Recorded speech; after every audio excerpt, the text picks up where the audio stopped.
मेरे प्यारे देशवासियों, नमस्कार। मन की बात में एक बार फिर आप सबका स्वागत है। साथियों, बहुत से लोग कहते हैं कि प्रधानमंत्री के तौर पर मैंने ये अच्छा काम किया, वो बड़ा काम किया। मन की बात के कितने ही श्रोता अपनी चिट्ठियों में बहुत सारी प्रशंसा करते हैं। कोई कहता है ये किया, कोई कहता है वो किया, ये अच्छा किया, ये ज्यादा अच्छा किया, ये बढ़िया किया।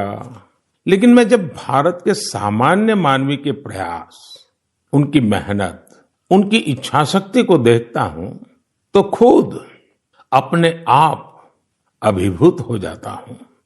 बड़े से बड़ा लक्ष्य हो, कठिन से कठिन चुनौती हो, भारत के लोगों का सामूहिक बल, सामूहिक शक्ति हर चुनौती का हल निकाल देता है। अभी हमने 2-3 दिन पहले देखा कि देश के पश्चिमी छोर पर कितना बड़ा साइक्लोन आया। तेज चलने वाली हवाएं, तेज बारिश, साइक्लोन बिपरजॉय ने कच्छ में कितना कुछ तहस नहस कर दिया। लेकिन कच्छ के लोगों ने जिस हिम्मत और तैयारी के साथ इतने खतरनाक साइक्लोन का मुकाबला किया, वो भी उतना ही अभूतपूर्व है। 2 दिन बाद ही कच्छ के लोग अपना नया वर्ष यानी आषाढ़ी बीज भी मनाने जा रहे हैं। ये भी संयोग है कि आषाढ़ी बीज कच्छ में वर्षा की शुरुआत का प्रतीक माना जाता है। मैं इतने साल कच्छ आता जाता रहा हूं, वहां के लोगों की सेवा करने का मुझे सौभाग्य भी मिला है और इसके लिए कच्छ के लोगों का हौसला और उनकी जिजीविषा के बारे में मैं अच्छी तरह जानता हूं।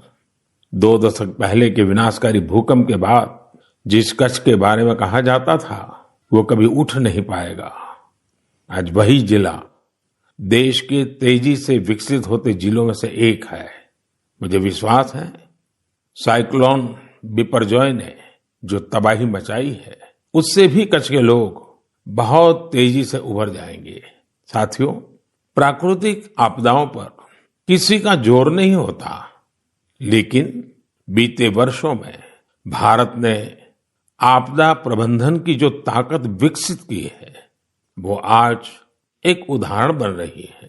प्राकृतिक आपदाओं से मुकाबला करने का एक बड़ा तरीका है प्रकृति का संरक्षण।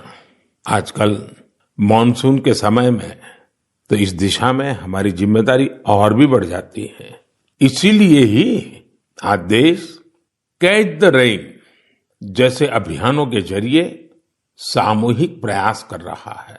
पिछले महीने मन की बात में ही हमने जल संरक्षण से जुड़े स्टार्टअप्स की चर्चा की थी। इस बार भी मुझे चिट्ठी लिखकर कई ऐसे लोगों के बारे में बताया गया है जो पानी की एक एक बूंद बचाने के लिए जी जान से लगे हैं। ऐसे ही एक साथी हैं यूपी के बांदा जिले के तुलसीराम यादव जी। तुलसीराम यादव जी लुकतरा ग्राम पंचायत के प्रधान है। आप भी जानते हैं कि बांदा और बुंदेलखंड क्षेत्र में पानी को लेकर कितनी कठिनाइयां रही है। इस चुनौती से पार पाने के लिए तुलसीराम जी ने गांव के लोगों को साथ लेकर इलाके में 40 से ज्यादा तालाब बनवाए हैं। तुलसीराम जी ने अपनी मुहिम का आधार बनाया है खेत का पानी खेत में, गांव का पानी गांव में। आज उनकी मेहनत का ही नतीजा है कि उनके गांव में भूजल स्तर सुधर रहा है। ऐसे ही यूपी के हापुड़ जिले में लोगों ने मिलकर के एक विलुप्त नदी को पुनर्जीवित किया है। यहाँ काफी समय पहले नीम नाम की एक नदी हुआ करती थी। समय के साथ वो लुप्त हो गई, लेकिन स्थानीय स्मृतियां और जन कथाओं में उसे हमेशा याद किया जाता रहा। आखिरकार लोगों ने अपनी इस प्राकृतिक धरोहर को फिर से सजीव करने की ठानी। लोगों के सामूहिक प्रयास से अब नीम नदी फिर से जीवंत होने लगी है। नदी के उद्गम स्थल को अमृत सरोवर के तौर भी विकसित किया जा रहा है। साथियों, ये नदी नहर, सरोवर ये केवल जल स्रोत ही नहीं होते हैं, बल्कि इनसे जीवन के रंग और भावनाएं भी जुड़ी होती हैं।